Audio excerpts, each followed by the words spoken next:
So my name's Ros Gray. I'm the Programme Director of the MA Art and Ecology. And it's really great to see you all in one room. It feels really special and a little bit intimidating, but exciting too. So I'm just going to briefly say a little bit about the theme of ecological stewardship that we're going to be talking about over these next 4 sessions, and really to try and sort of situate that theme in relation to the conversations that have been taking place at Goldsmiths and more broadly over the last few years. So thinking about, I really wanted this block of lectures to address sort of emergent practices of ecological stewardship and think how art can operate as an ecological practice. And so, as I said, this is something that has been a kind of quite a big topic of conversation around theory and practice that's been developing at Goldsmiths in recent years, in part through forums such as this one, through the speakers that we've been inviting in and the people we feel excited to be in conversation with, but also through practical projects and research. And so one of the things I was kind of concerned with in a way is that traditionally in the UK particularly, understandings of ecological stewardship have tended to revolve around inherited wealth and notions of conservation based on ecological baselines that are fixed at some point in the past. And so what has been exciting for me about some of the recent discussions of this theme is how they have, in a way, set to challenge some of those assumptions, to think about ecological stewardship in the sense that, for instance, an organization like Sakia in Palestine, which is an art residency that focuses on art, science, and agriculture, understand it. So ecological stewardship that can be thought of and understood in terms of migratory or nomadic relations to place, for example. Forms of belonging that can be cultivated through practices of care. So care is an important theme, which of course, that also extends to curating and other forms of sort of knowledge production and practice. Want to think about stewardship at different scales and the way in which it might involve not a sort of imposition of a blueprint from outside, but rather forms of collaboration and what Vandana Shiva calls co-production with nature. So over the last year, I've been involved in a NERC-funded research project called Sensing Soil at Goldsmiths with the artist Harun Morrison, soil scientist Jack Hannam, and Lewisham Migrant and Refugee Network. So this is just like one of the sort of examples of this sort of meeting of theory and practice and sort of thinking out from where we are in a way, from where we're situated in New Cross and in Lewisham. And we've been collaborating together to think about how to develop the Lewisham Way Garden for Artistic Research at Goldsmiths. And that's been an occasion for thinking through questions of how to co-produce knowledge with communities that might be more than human, how artists might be able to decenter knowledge production and engage with less hierarchical ways of gathering information, such as citizen science, and ways in which we might rewild pedagogy, what might that mean, and institutional practices. So these are some of the kind of conversations we've been having in the context of that project and more broadly. So over the next 4 weeks, the speakers that are going to be we're going to be engaging with will be thinking about stewardship that might be about relations to land and access to planetary commons such as soil, air, and oceans. How ecological stewardship might involve practices of ecological care, but also perhaps that might involve forms of ritual, cross-generational knowledge transfer, advocacy, and a rethinking of around personhood so that it may extend to non-human persons and places.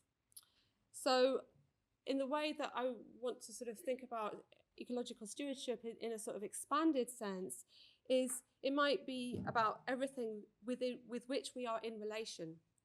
Technology, institutions, infrastructures, even ourselves. How do we build more just and sustainable practices and lives?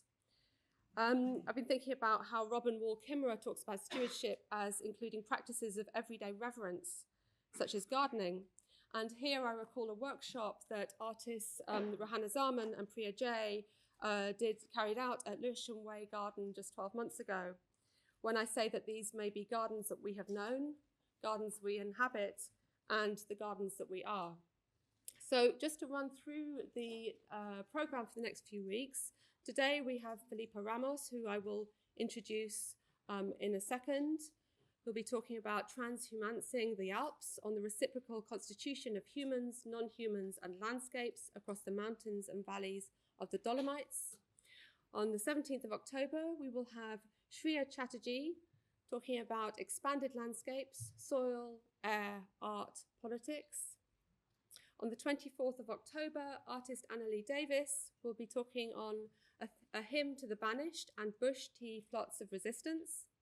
And finally, on the 31st of October, our Goldsmiths colleague from the Visual Cultures Department, Lenka Vrablikova, will be talking about othering mycovisions, fungi in European colonial modernity. So, a real range of different speakers here. And so I've just put, I mentioned a few names there.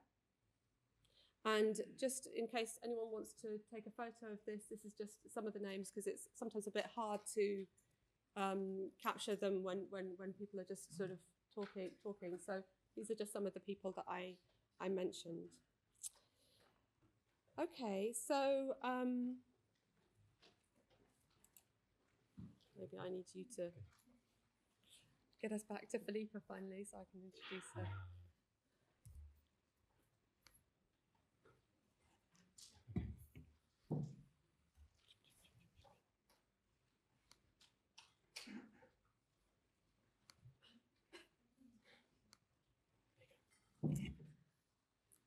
So Filipa, thanks so much for bearing with us during that long introduction.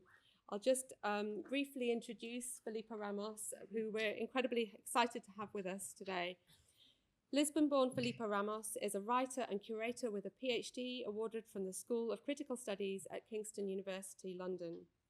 Her research, manifested in critical and theoretical texts, lectures, workshops, and edited publications, focuses on how culture addresses ecology, attending to how contemporary art fosters relationships between nature and technology. She is director of the Contemporary Art Department of the City of Porto. Furthermore, she is curator of the Art Basel film sector and founding curator of the online artist cinema Vidrome. Ongoing and upcoming projects include the Arts, Humanities and Science Festival, The Shape of a Circle in the Mind of a Fish, and Persons Personen, the 8th Biennale of Gherdëina, which I think we're going to hear about tonight.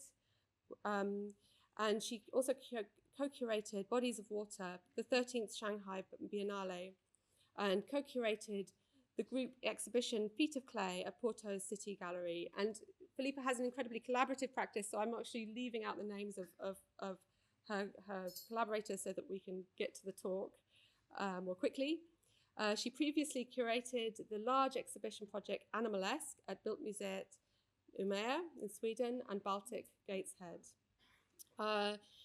Filipa also has extensive experience as an editor and publisher. She was editor-in-chief of Art Agenda Eflux. She's been associate editor of Manifesta Journal and contributed to Documenta 13 and 14.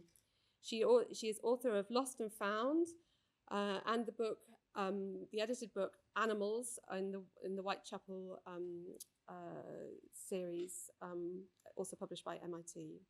She has an upcoming book which is called Artist as Ecologist, which will be published by Lund Humphreys in 2023. And finally, she is lecturer at the master program of the Arts Institute of the Fachhochschule Nordwestschweiz, Basel, where she leads the art and nature seminars. Filipa, thanks so much for being with us. I'm going to hand over to you now.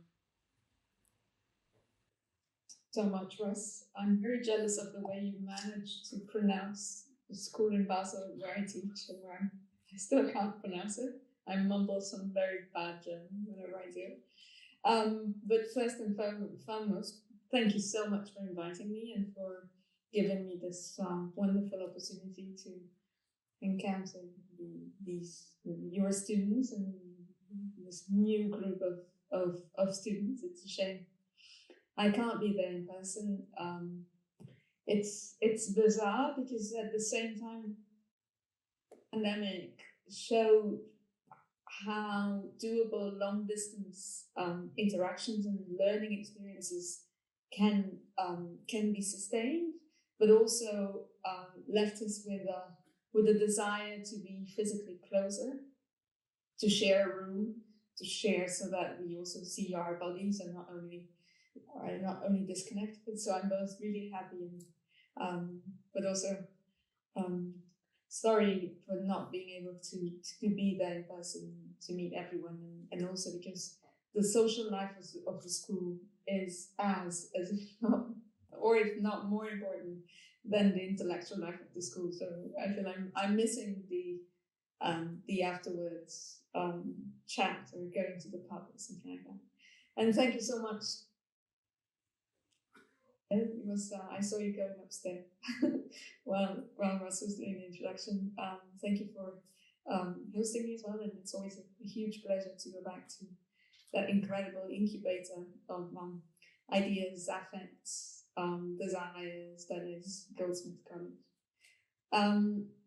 So when Ross and I started speaking about the possibility to do this lecture, we agreed on doing something that is both very grounded, very rooted in a case study, in an object of analysis, but an object that allows itself to reflect on the possibilities, but also on the limits of thinking the forms of dialogue and continuing imagining and continuing pushing forward the possibilities of dialogue between exhibition studies, curatorial practices, artistic productions and artistic gestures, and issues that deal with environmental and ecological matters,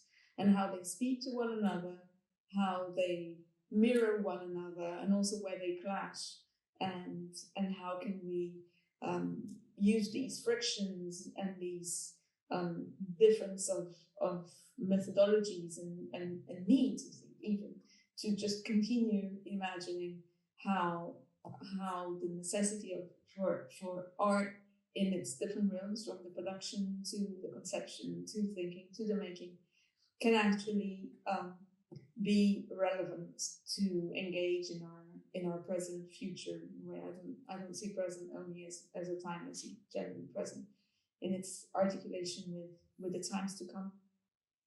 How can this happen, and how can we be aware of the forms in which this can be happen, and how can we be aware of the necessity to continue inventing formats and continue thinking and not sitting comfortably in the formats that we inherit or that we know. And this was exactly the situation that I found myself together with a dear colleague and also dear friends, because by working and by sharing experiences of intensity, you also develop relationships of friendship with people you work, who is a woman who has been doing a lot for the development of the dialogue between contemporary artistic practices and ecology, particularly in the UK and specifically in London. She's an Italian woman called Lucia Pietroiustiand.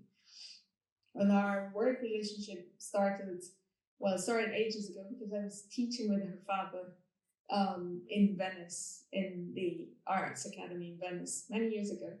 And then more recently, Lucia was the head of public programs at the Serpentine Galleries. And I'm sure, I imagine that many of you have recently moved to London or removed to London to continue your studies or to start your studies.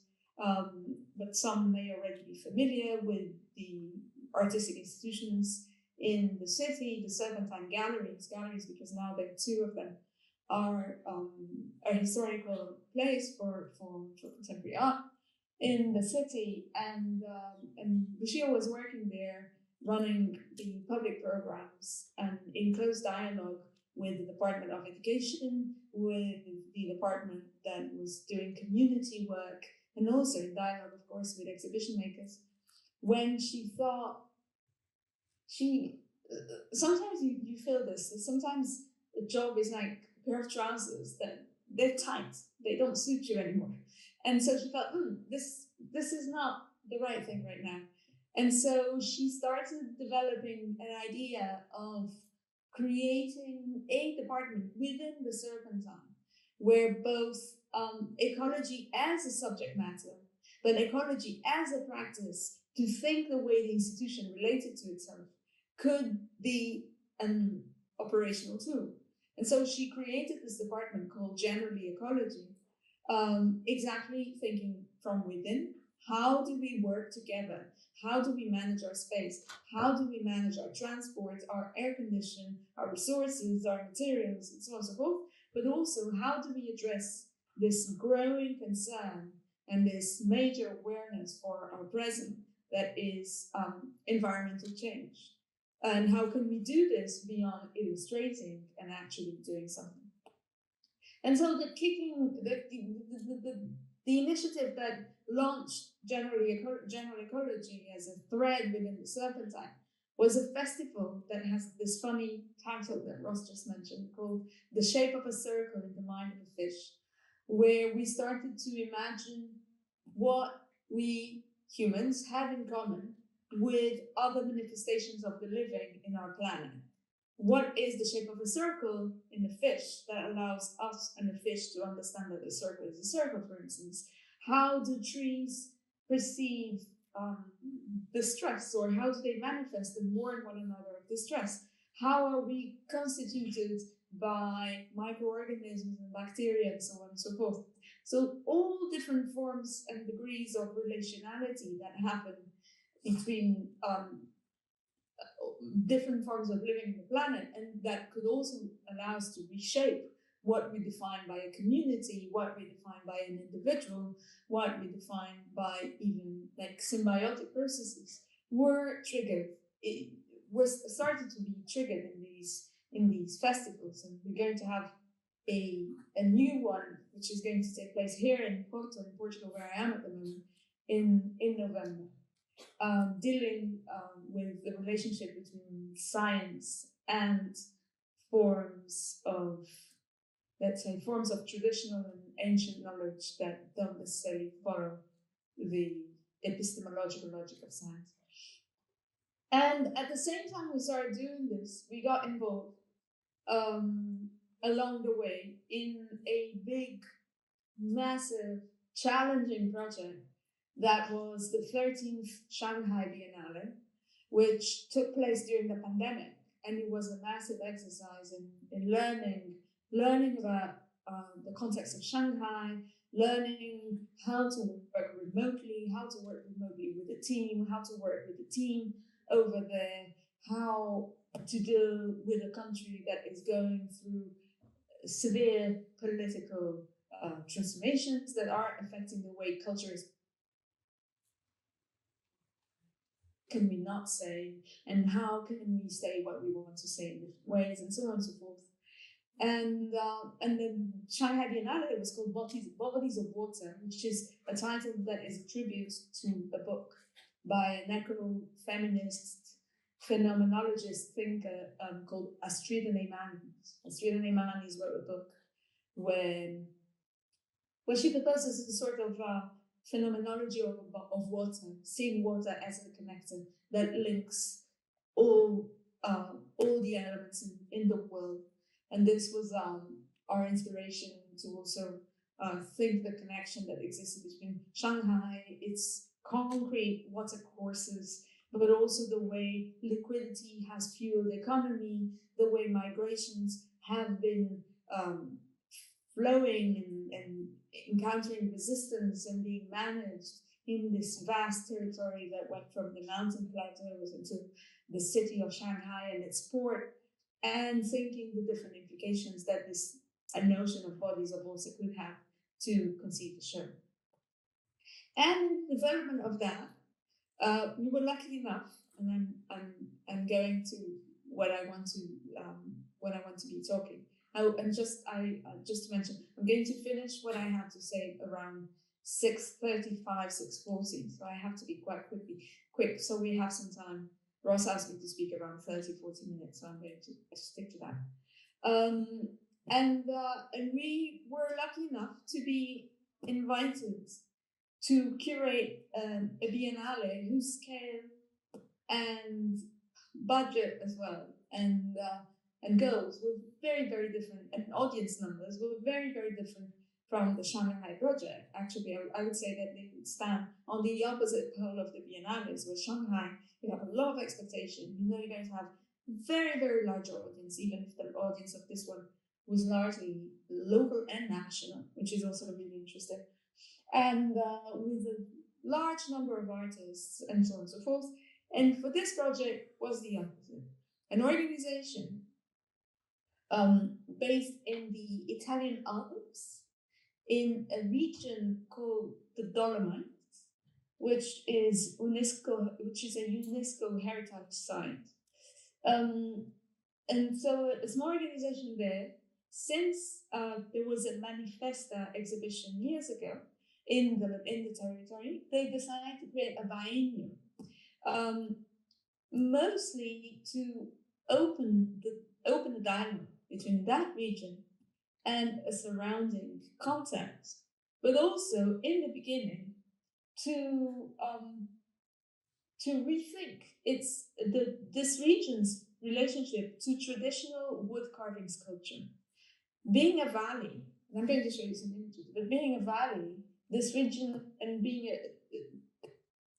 a valley covered with forests and woods, the region had a long-standing tradition of wood carving, initially for religious sculpture, so for sculptures of saints, for churches all over Europe.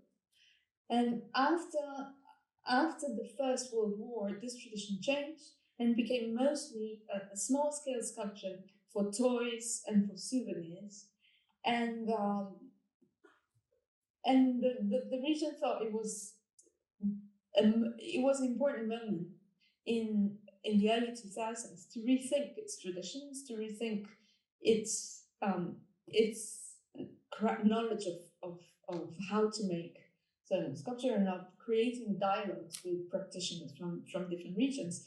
And so they created this Biennale, and they invited Lucia and I to Curated. And I think they invited us without really knowing what we generally do.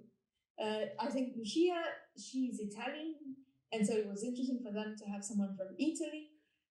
She had curated a pavilion in the Venice Biennale, the previous one, that was very well received. They got the Golden Lion, was the pavilion of Lithuania called Sun and Sea. And it was extremely popular. And I had created in the region a residency program where we were trying to create dialogue between artists and local producers, local apple producers, people working with sheep and wool, also wood carvers and so on and so forth. And so I think they imagine these two women, one has a relationship to here already, the other has this connection to Italy, they work together, they work in the college, let's invite them. Without knowing that mostly Lucia and I tend to curate immaterial projects. And this was an interesting dialogue and growth experience for all of us, because of course we went to this traditional Biennale wood carving with proposals to present time-based media, performances, walks, rituals, immaterial works that were also challenging in this region. Not only what art is, because that question often is redundant, but what art can do, and what public money can serve for, in terms of not only being rooted there, but also helping and circulating, so on and so forth. So I'm going to share my screen just for you to have a better sense of this place where we were doing the Biennale. So this is the view from the city of Ortisei, where we did the Biennale. So you imagine you're invited to do a show here. You get here, realize that this place most likely doesn't need a show. In the sense that, not that art is more needed in some places than others, but in the sense that the strength and the overwhelming presence of this landscape are not only shaping the local inhabitants' daily views, but they're also, first and foremost, the reason why hundreds and hundreds of thousands of tourists come here, both during the summer for hiking and during the winter for skiing. Wealthy tourism in its majority, with really interesting communities of migrants, mostly from Southeast Asia, who tend to do works connected either to agriculture, to care works, caring for older people or caring for very young people. And we have many questions. What are we doing in this damn place? How are we speaking to these different groups, the tourists who come here, the locals who live in this kind of a wonderland scenario, those who became local by moving here and living here, who don't actually engage very much in what they define, the locals define as communities, but they are a fundamental structure of society. No? How do we engage in a place that is in a permanent state of linguistic uncertainty? Because this is a place that people speak either German or Italian or Ladin, the valley language, which is a sort that there's a parallel in Switzerland called Romance, which is an ancient language closer to Latin Romance languages than to Germanic traditions, but still a completely different linguistic tradition. And we, speaking both Italian and English, how do we relate to this? How do we add a fourth language that is English to this space? What is needed? But also, this is so remote. Like from London, it takes like at least 7 hours to get there, because you land at the airport, and then the airport you still need to like 3 hours to get there. So how can we also do an exhibition that concerns environmental matters in a place that logistically is so far away? And while thinking this, also imagining how could we be coherent in terms of methods and message, and how were we trying to communicate, and what would be the function and purpose of this project. So we spent a substantial amount of time there, in a very funny place. Well, you're all, from what I see here, you're all quite young, so maybe you don't know this reference, but I'm sure some older ones and some people who are really interested in music may know. The funny thing is that we ended up spending a huge amount of time in the house of this composer, musician called Giorgio Moroder, who is like one of the fathers of the use of synthesizer in disco music. He collaborated a lot with several musicians. You can, if you Google him, you recognize at least Donna Summer's "I Feel Love," because Giorgio Moroder comes from this village, and his cousin, and they share a house, and his cousin is one of the founders of the organization that had the Biennale. So we ended up spending a lot of time there. And while being there, and this is just a parenthesis because I'm very proud of this fact, is that we thought of, so we devised our form of attunement to this place was through two parallel lines of investigation. One of them, as maybe you can deduce from the image, looked at forms of ancient and present day migratory routes of people, animals, and all they carry with them. And we started investigating the history of Alpine transhumance, which is the name given to this process of carrying cattle, sheep, cows, and from the valley to the mountain in the summer, where they have fresh pastures and green grass, let's say, and from the mountain to the valley in the winter, where they're more protected from the extreme temperatures that are in the region. And how these roots of transhumans have been shaping landscapes, but also how landscapes have shaped and co-constituted one another. And also thinking the confluence between these routes of migration and other migratory routes that were passing by this territory. Considering the tradition and the ritualistic aspects of transhumance, how transhumance is actually unfolds into a series of youth, like emancipation rituals, community building rituals, and what are the coexistence here of agriculture, agricultural transformation, landscape transformation, history, present, the relationship with the artificial changing of nature. What is it that we call nature? Is it the forest? Is it the relationship with the grass, and so on and so forth? And in parallel, we decide to follow a second thread of investigation, a parallel one, that looking at this place and how everyone we met mentioned the fact that the Dolomites are a UNESCO heritage site. And what does this mean in terms of protection, in terms of rights, in terms of what can be done and cannot be done, but also in terms of impact of tourism? We started investigating how this Dolomites was actually an entity, an abstraction, but also a concrete figure. And we established a parallel with recent claims of legal personhood, what Ross was speaking about in her introduction. Recent claims of personhood in relation to nature protection laws.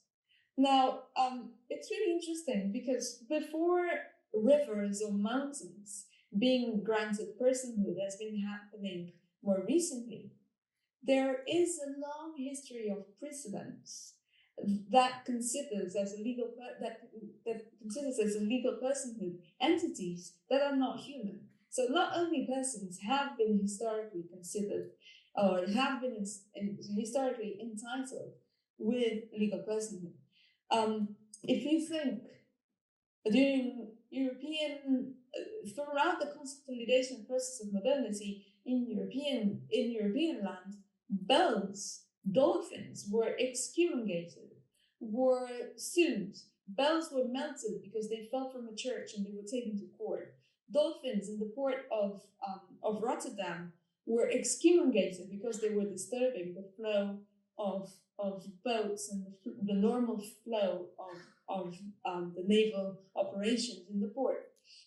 So not only people were, let's say, were granted and were recognized as a subject that could be taken to court, but also could have rights and could have obligations. Yeah?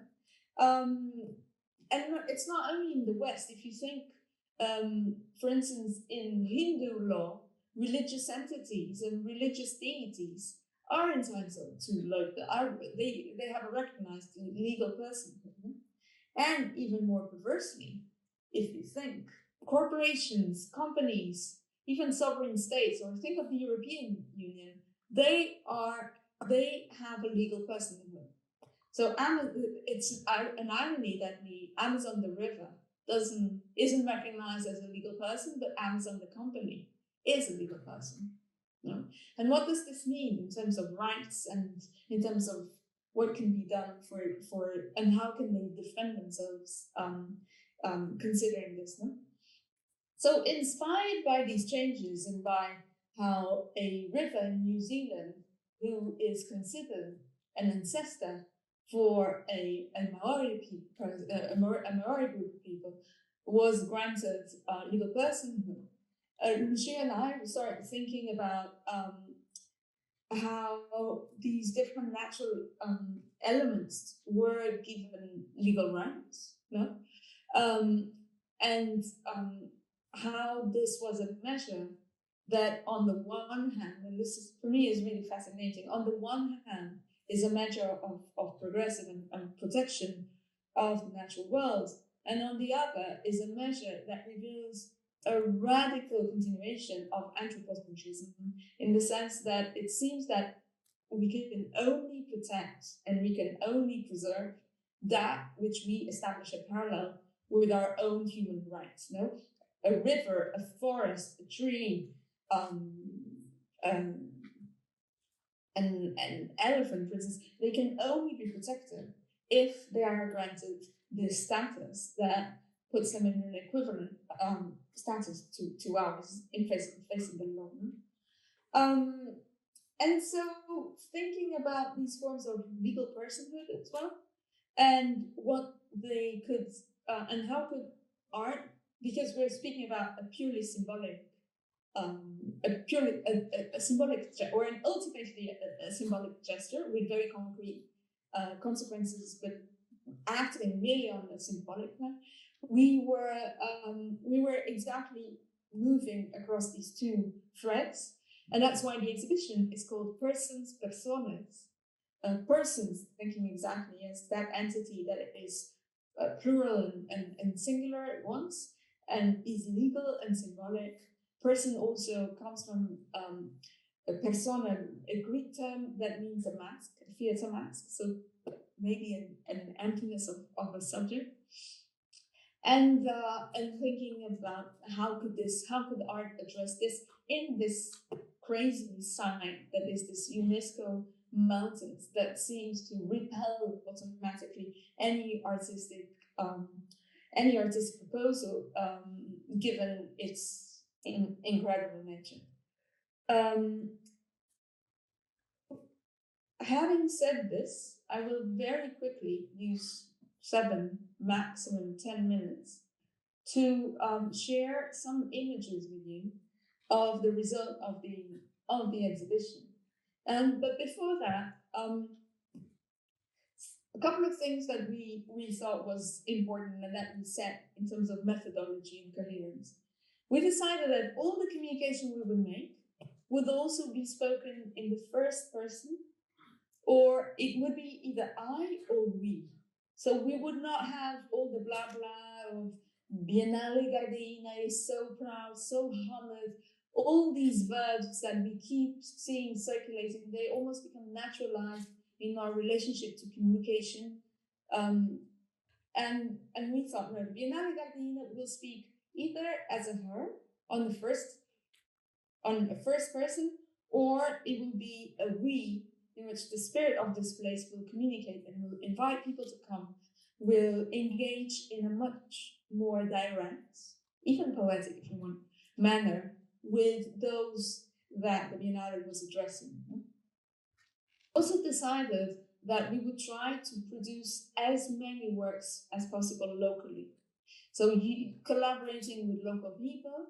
There's huge technology in the region, so with 3D printers, with craftspeople, with a choir and performers from there. So try to reduce as much as we could the costs and also the carbon footprint of logistics of bringing back and forth.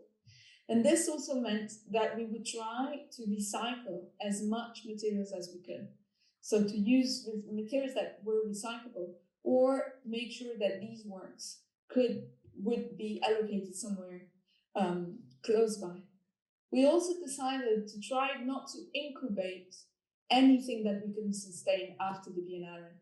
I had worked for some years with the Manifesto Foundation, and sometimes I feel the Manifesto Foundation is a little bit like a foundation that has offspring in different places and then abandons them and creates needs that it can't fulfill, because it arrives, it puts a lot of energy, effort, economy, and so on, and then it disappears and leaves audiences with needs, with desires that can't be fulfilled. So we thought, okay, we're not going to create anything in terms of community activation and so on and so forth.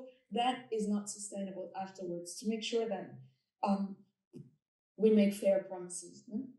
And we try to interact with the different linguistic communities.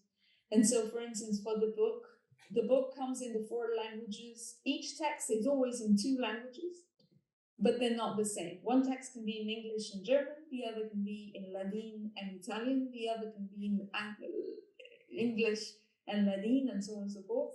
So that there is an awkward balance between the different voices, which means that some things we don't understand, and it's okay. We don't have to understand everything all the time, and it's frustrating on the one hand, but on the other, it's also a step backwards from this dominance of a language, for instance, English, where the local communities, many of them don't speak English, and we feel a bit annoyed by this super useful Esperanto of globalization that is English, but that sometimes locally is a bit awkward. And of course, this sounds very beautiful and wonderful. It was not. We arrived to situations where complexities arose. For instance, how to deal with a mayor who's expecting a wooden sculpture in the major square of the village, and instead we have like someone baking bread and distributing bread to the communities, or what happens when there's an organization who is mostly used to installing material works, and we ask for a 5-screen video installation that requires a digital synthesizer and this and that. And this was a constant process of attunement and patience and dialogue and negotiation. And that's what mostly you do as a curator. Now it's like being a middle figure and negotiating. So I wanted just to show you some images. This is an example of this multi-screen installation I was telling you about. An installation by Brazilian artist Ana Vaz together with Portuguese sound artist Nuno da Luz, who collaborated with the local team of biologists to map and to study the presence of wild animals, especially bears and wolves, in the region, and the tensions that are arising between farmers, environmentalists, and all sorts of hunters, activists. The wolf and the bear are a war zone in this territory between those who want to preserve it and those who see them as a threat to their animals, and their crops and so forth. So this was a work that exactly stayed with this tension and looked at the tension through a series of trap cameras and a series of interviews with people from both fronts. Works that didn't occupy materially, but actually activated forms of being with the landscape, as this session of somatics with artist Barbara Gamper, who's standing amidst the audience, exactly in this environment. The central work of the main square was a sculpture, but a sculpture that was also used as an oven throughout the whole duration of the Biennale. So people would come with their pizza, with their bread, with their cakes, and they just need some wood and they could activate the oven. A work by an artist from the north of Argentina, from Tucumán, an artist called Gabriel Chali. Sculptures made with the leftovers of branches, of trees, of seeds collected in the area, as this kind of witch goddesses made by an Italian artist called Chiara Camoni, which was installed. We also choose venues that were not necessarily all conventional museums. So that this was installed inside a historical monument in the area.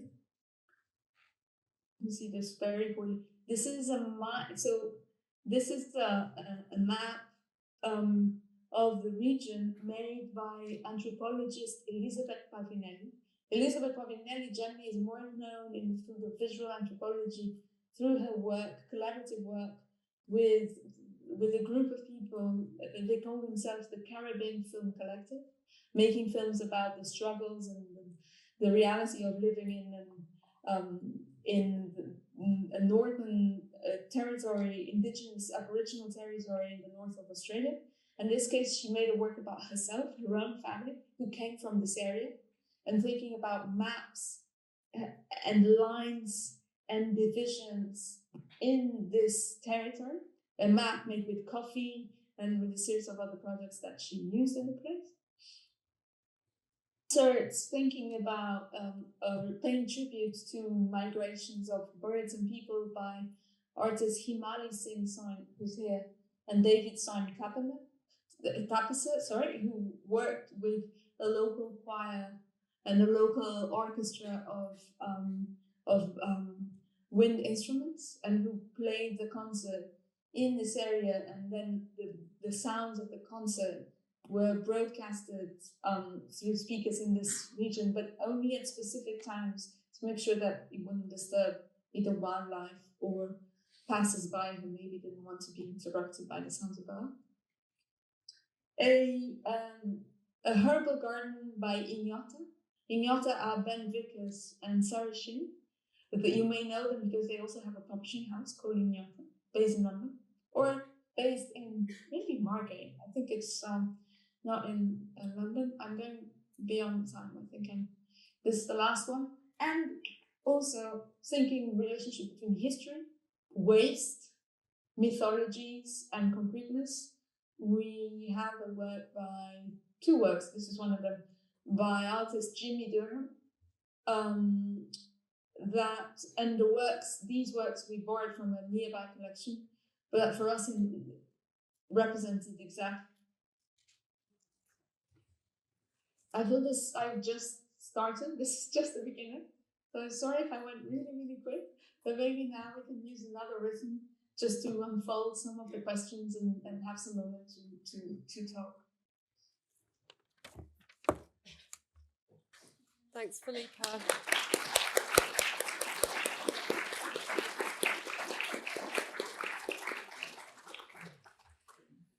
Thanks, Filipa, for that incredibly tantalizing and rich talk. I'm just going to give a brief sort of response and trying to sort of think my way through all the different ideas and examples that we've been presented with, but also give you a moment to sort of reflect on what you've just been hearing about. And of course, we want as quickly as possible to move on to hear your questions for Filipa. But I'm struck by a number of things, and particularly the desire to find things in common that you talked about. Can you hear me okay? Yeah. Great. The desire to find things in common between different living entities, or perhaps even non-living entities, right? And the sort of how there's been a lot of caution around that in kind of a kind of sort of rationalist, secular mode of understanding the world. And I'm just really struck by this idea that you were talking about of a radical anthropomorphism. And I'd really love it if you could say a little bit more about that. And obviously you've been sort of looking at these different notions of personhood and how that involves sort of different legal structures, but also perhaps different kind of worldviews and sort of concepts of other kinds of concepts of personhood. And, you know, anthropomorphism is something that like we've been warned against constantly, right?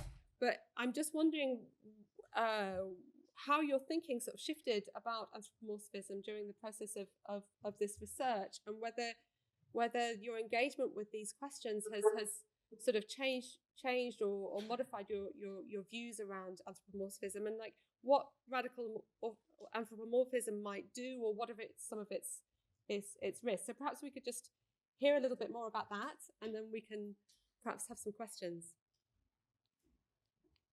Thank you, Rose. You just we never chatted about this, but without knowing, you're touching into an ongoing investigation or an ongoing passion I have, which is exactly understanding pros and cons of anthropomorphism, in the sense that, as you say, with coming from the humanities, and even more from, if you have a background in science, anthropomorphism is a sin.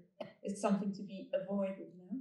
Because there is so much projection, so much speculation and fantasy that it just prevents you from being accurate, you know? So you cannot, if you can, I mean, our Cartesian mind has taught us that we cannot recognize pain, joy, pleasure in another being, because that would be a gesture of anthropomorphism, because we don't know what's happening there. And then we have so many traditions. There's a brilliant text by a neuroscientist called Thomas Nagel. The text is called "What Is It Like to Be a Bat?" And in this text, Thomas Nagel starts, it's a quite long essay, and he starts by describing the perceptive and let's say the onveld, the perceptive world of the bat. This to say, it is impossible for us to imagine what it is about. How can we then project all kinds of ideas and suppositions onto a creature of which we don't even know how they perceive the world? Can we imagine what it is to see through sound, for instance? No. So it's very, very tricky, no? While others, more connected to the humanities, would argue that anthropomorphism is the transformation of animals and things into images of the human. No? They're like, it's an exercise of is an exercise of transposition, in which animals or things become bearers of human concerns. But at the same time, something beautiful, in my opinion, about anthropomorphism, which is that, yes, it is a divisive, as much as it is an unifying term. That is, it's only through anthropomorphism can also be seen as my limit to try to get close to the so-called other, in the sense, I can only imagine what it is I can only imagine or assume that a dog is hungry, that a flower needs water, or that some other living entity or non-living as well has certain needs or certain rights. If I manage to have a sort of closeness to this other entity. So anthropomorphism can also be seen as the limit to our attempt to get close, no? To in a way that doesn't necessarily have to be solely instrumental for our human ends, no? So if we can go beyond considering anthropomorphism as anthropocentrism, that is, considering value of the non-humans solely as instrumental for our human ends, it can actually be a tool for us to try to get closer, no? And to try to go beyond the strict divisions and the strict the separations that became naturalized to us throughout the process of conciliation of modernity, and for which has contributed so much. If we think about even the material separations of exhibitionary apparatus, let's say a museum made of vitrines, of glasses, of cages, these material supports are there to define who is a subject, who is an object, who is observing, who is observed, who is cultural, who is natural. No? And these material divisions are also creating these kind of naturalization of the distinction, of the difference of the human subject, and within the human subject of a certain kind of human who is then superior to othered humans, no? And so I do think that this this concept is dangerous, especially, let's say, its twin sister or its sibling, anthropocentrism, but is also fundamental for imagining what it is to exist in a body that is different, in all different degrees of difference in which this can occur. And it can even be that imagination goes, oh, I understand this creature so well, they need heat, I can do this, I shouldn't kill them. Or it can be, I don't understand a thing about this creature, so maybe I should leave them alone, because exactly I know so little. So it can be like I know too much, or I know too little, or I'm in the middle, but in any way, it can be a tool for respect, let's say, even if these words are very long. I don't know if I answered your question, but no. I mean, I think it's a huge question, and I think also, like, when one thinks about legal personhood, but also the political, right? You know, and I'm just thinking here about how Malcolm Ferdinand talks about interspecies alliance, so alliances across differences, even if you can't anthropomorphize. I think there's a huge amount to unpack there, of course. I'm just wondering if there are any questions, if we could turn over to questions now. I mean, there's a lot more that we could talk about, but it would be, as we're getting towards 7 o'clock, it'd be really great to have some other comments and questions from you all.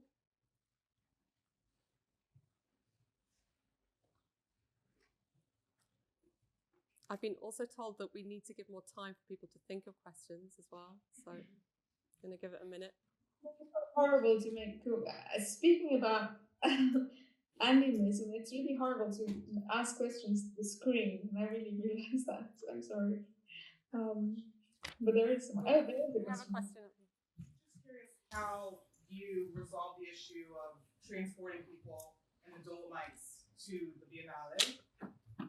How did you get around that? What clearances did you need to go through, or how did you resolve that issue? Did you hear that, Filipa? How do we resolve the issue of transporting people to the Biennale? Yes. Right? Yes, in the Dolomites, in the remote area. When you mean people, do you mean visitors, or do you mean artists, or everything in general? Visitors. I know you brought that up during your speech. That was just one of your concerns. So far, Ross, yeah, thank you. So the question is about how you got around the problem of the remoteness of the Dolomites in terms of bringing people to encounter these artworks. So obviously you were working a lot with local producers, but what was the constitution of the audience at the Biennale, and what were there ways in which you attempted to bring in people to encounter that extraordinary landscape and the artworks that you had brought into being, given how difficult it is to get there? Is that yes? Okay. Thank you. Question.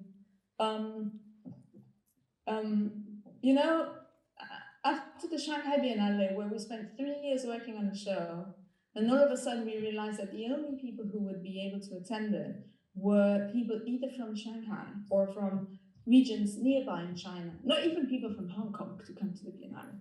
All of a sudden, this is a huge frustration, but also is a lesson on like trying to be more humble with your outreach expectations. Like, maybe not everyone has to travel to every show to see it, and it's okay. You can do things more locally. Of course, you can argue, and very, very rightly so, but that's an elite position. It means only very few people can see it.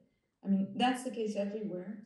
And unfortunately, so what we tried to do was we worked a lot with different groups and different communities in the region, activating a network of electric cars. Not that lithium batteries are that good, but of local transports. The region has extraordinary trains. So what we also did is that we were aligned in terms of time with the Venice Biennale, and from Venice is quite close to go there. So it would, by train, for instance. So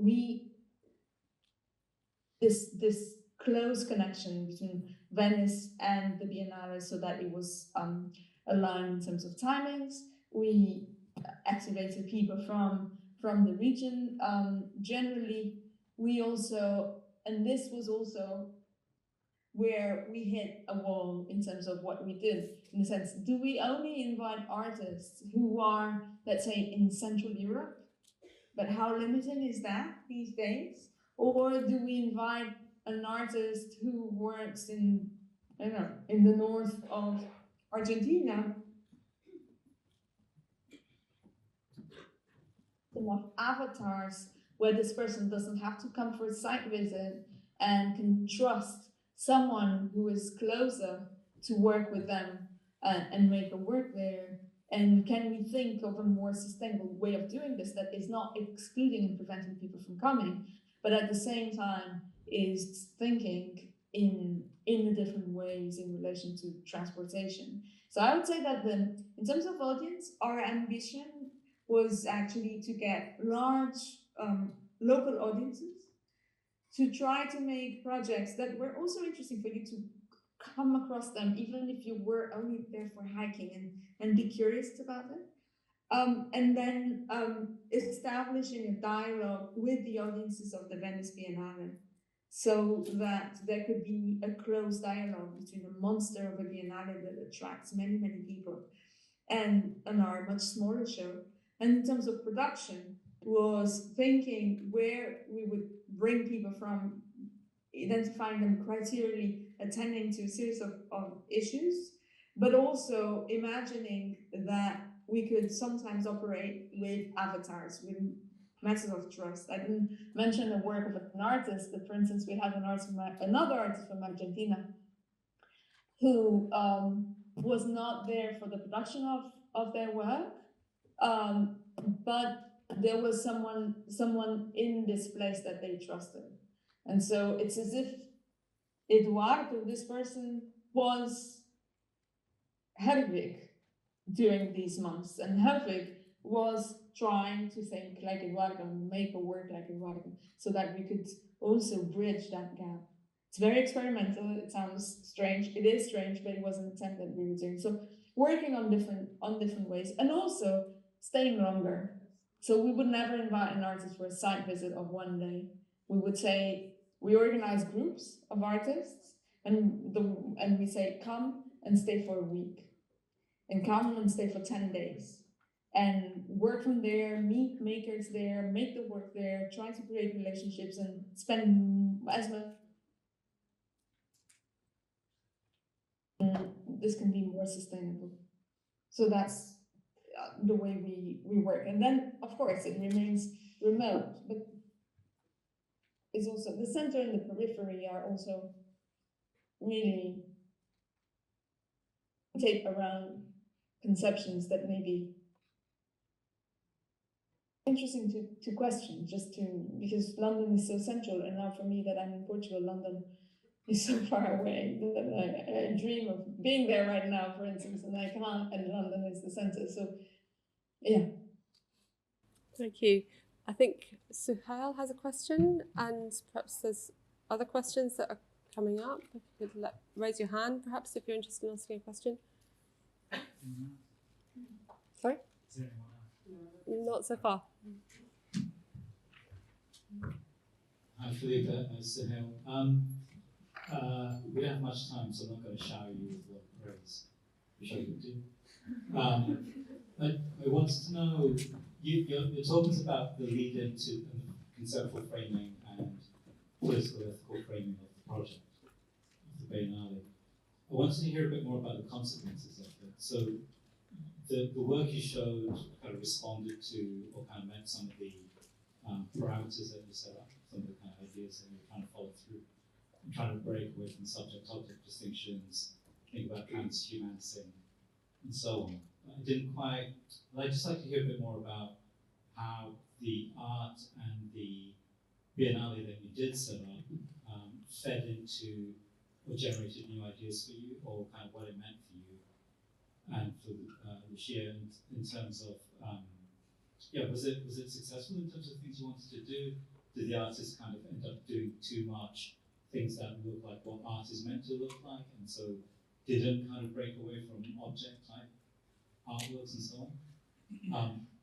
So yeah, basically I think your presentation led up to the artworks, and I kind of want to know what your thoughts and reflections are on the consequences of presenting those in the region and the set of concerns you're talking about.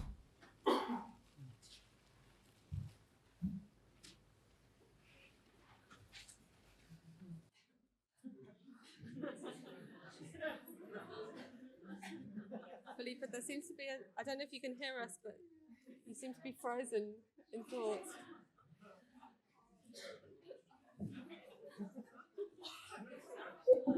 Sorry. Am I frozen? You're not anymore, you're back. We're very relieved that you're back. I was just turning on the light because it was getting a bit dark. So Heather, that's a really important question, and it's one that Lucia and I have been trying to unpack. I would say, first and foremost, the Biennales amongst us, they always, even a small scale one with more than 20 artists as this one, the ambitions are too high, the money is too little, the time is too short, and the dedication to each project is fairly limited.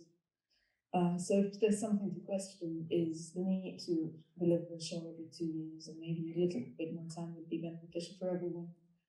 I believe that the most interesting initiatives were the ones that benefited from time and dialogue and patience with the territory. And for instance, this big project by Anna Vaz and Nuno da Luz with Luigi Spagnoli, with this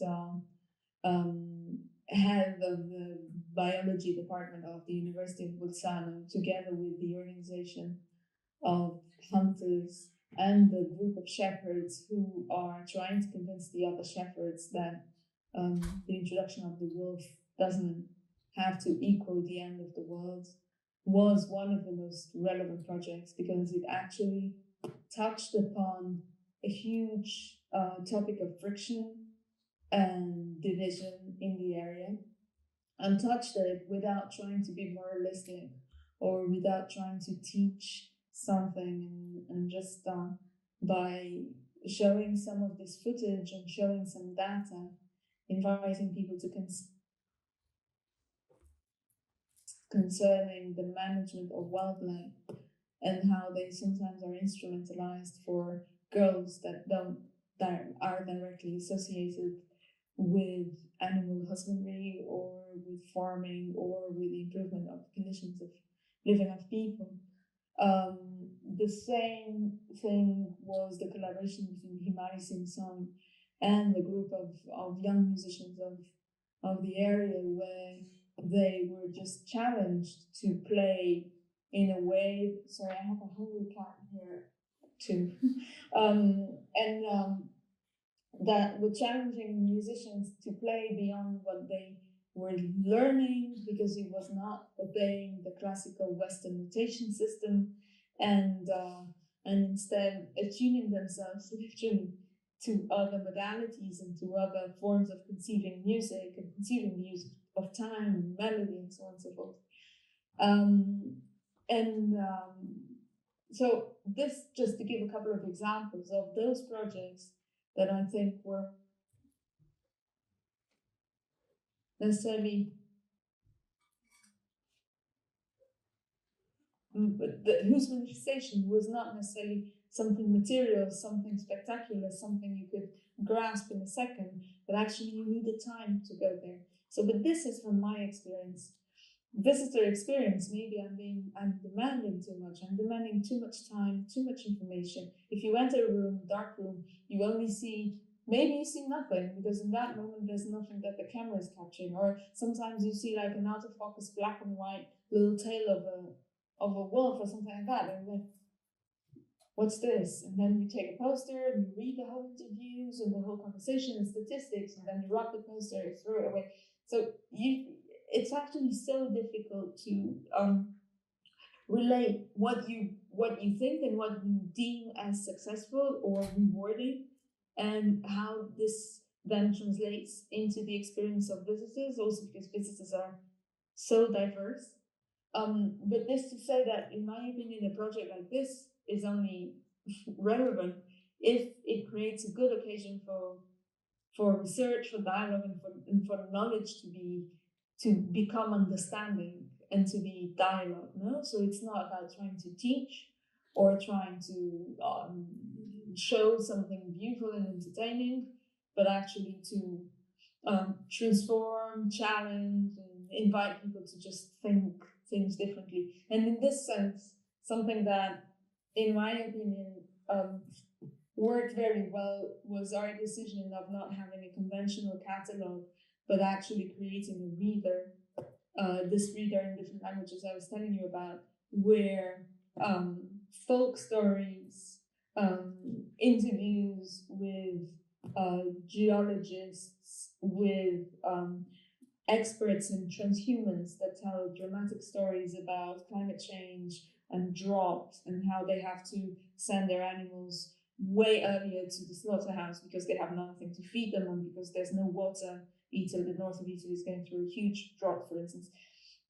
And this concrete experiences, these realities, these informations that you can only access if you spend a lot of time there, materialize themselves in a book that is much more than just celebrating the show, and is where these things open, and we're also thinking about the terms in which they're open. You can have a text by Vinciane Després about how sheep have opinion, have opinion, and then this interview with an expert in Alpine geology, and a conversation with this transhuman expert, and then a poem and a short story. And this, for me, if I would say, is this possibility of the Biennale to continue to exist and to circulate and be distributed beyond its physicality, returning to the previous question, that for me made it more rewarding, and also potentially more transformative. Fantastic. Thank you so much, Filipa. I think we need to draw this to a close, but I think what we've started off with this talk is this incredibly powerful sense of things that art can do in terms of convening conversations, in terms of redistributing resources, or drawing different kinds of attention to a really complicated site, and how the kind of spectacular setting of the Biennale in a way became this site for all sorts of intangible things that aren't sort of necessarily very quantifiable as sort of outputs and so on. So I think there's a whole set of issues that you've raised and questions that you've raised, which we'll certainly be sitting with for in the sort of weeks to come. So I think all that's left to do now is really to thank you again, Filipa, for this amazing talk and your generous responses to the questions.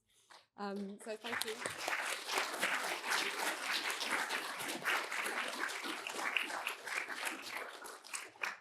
And as has already been announced, there is the bar, finally.